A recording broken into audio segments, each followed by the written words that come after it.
I left my quiet little farm for what was supposed to be a short trip, just a couple of weeks to visit family and clear my head. When I came back, I couldn't believe what I was seeing. Right there, in the middle of my own land, was a brand new hotel. Not a shed, not a trailer, an actual full-blown hotel. Parking lot, signage, even a valet stand. And the craziest part, it was built by my HOA. Without asking, without warning, just there, on my asterisk property.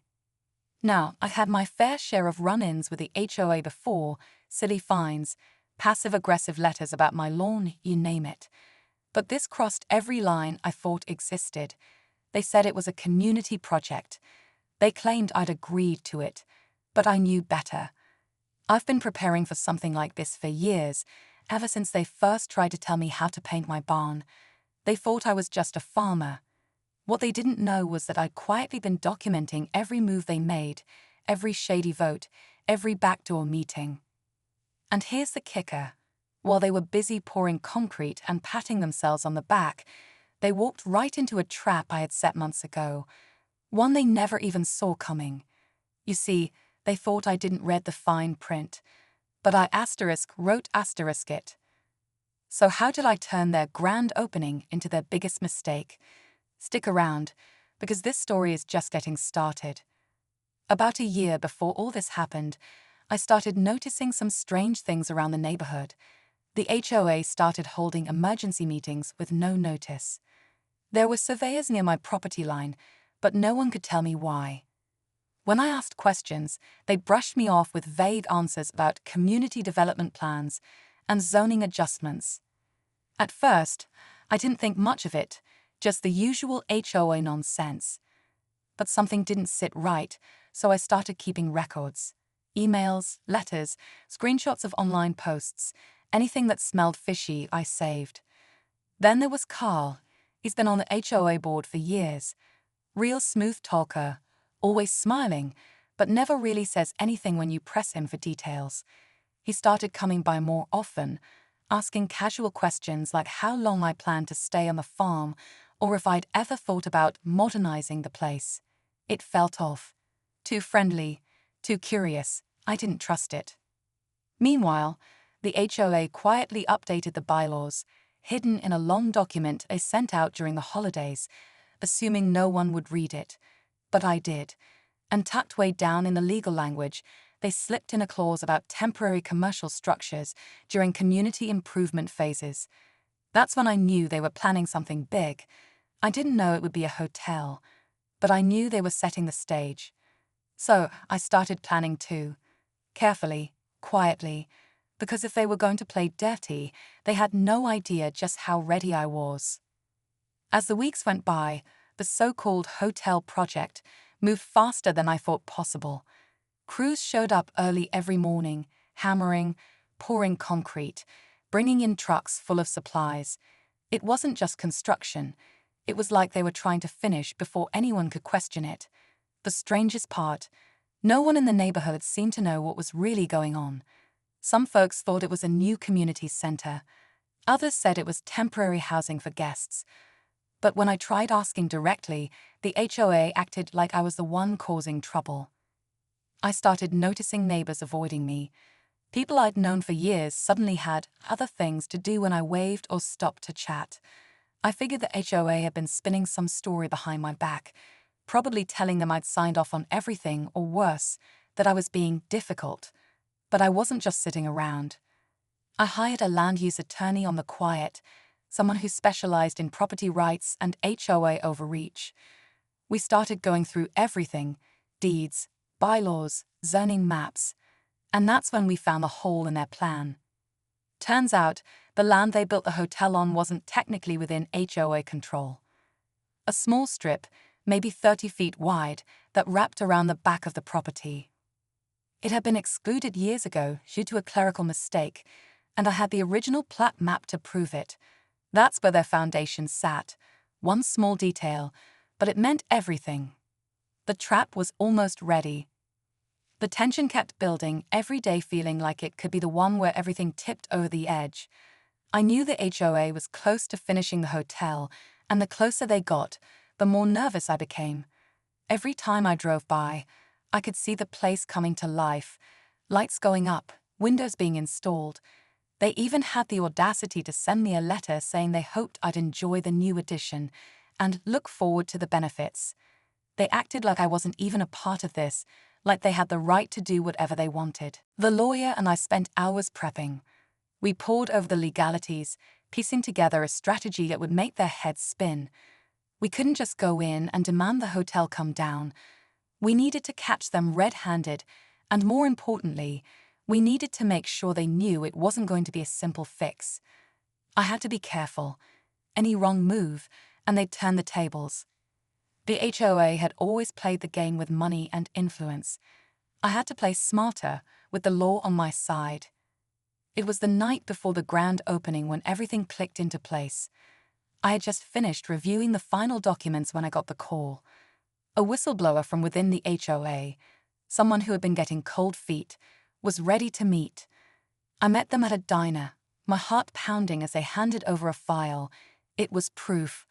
Under-the-table contracts, illegal zoning adjustments, and a backdoor deal to hide the hotel's true purpose. The trap was set, but now I had to move.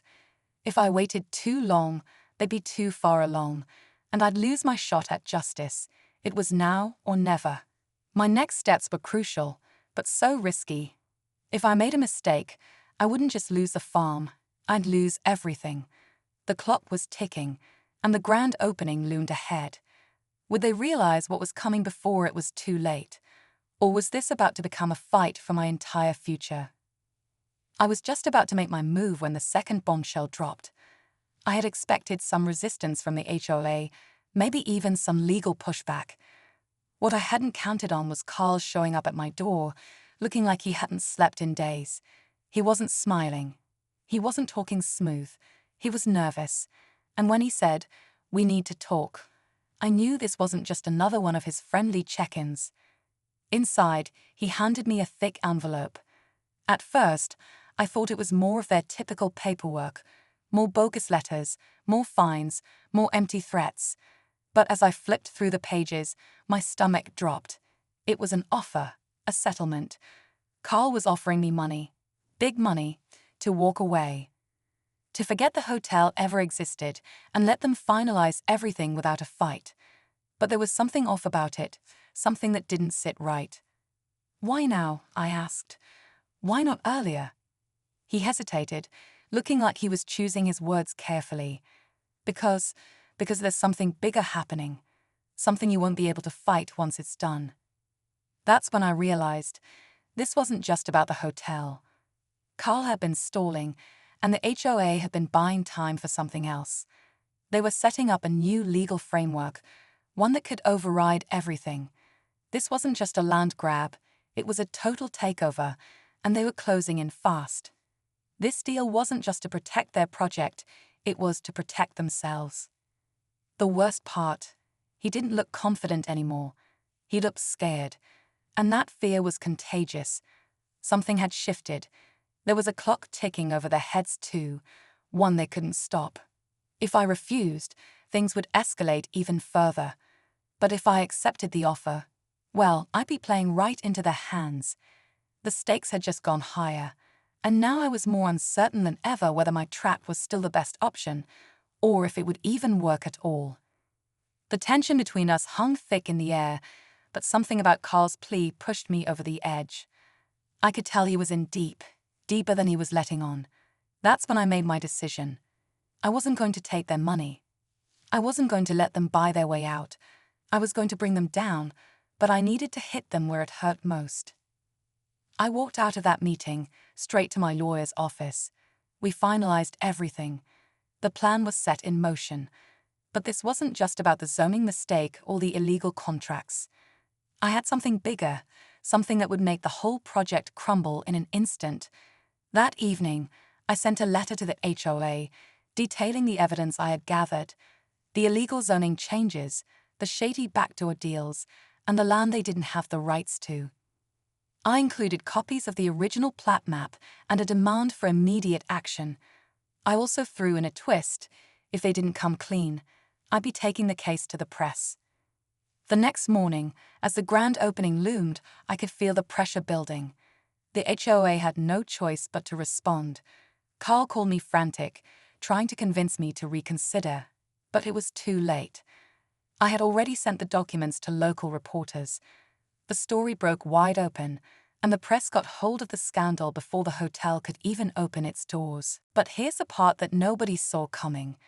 While the HOA scrambled to cover their tracks, I got a call from an unexpected source, someone from within the HOA, someone even higher up than Carl. It was a whistleblower who had been watching everything unfold from the inside, and they revealed something that flipped the entire situation on its head. The entire hotel project was actually a front for a much larger operation, one that involved multiple properties in the area, and even some shady investors from out of state. The hotel was just the beginning. With the press now fully involved and the scandal brewing, the local government had no choice but to launch a full investigation.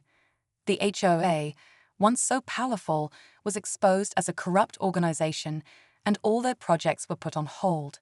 But as the dust settled, I realized one thing: I had won, but at a much bigger cost than I'd imagined.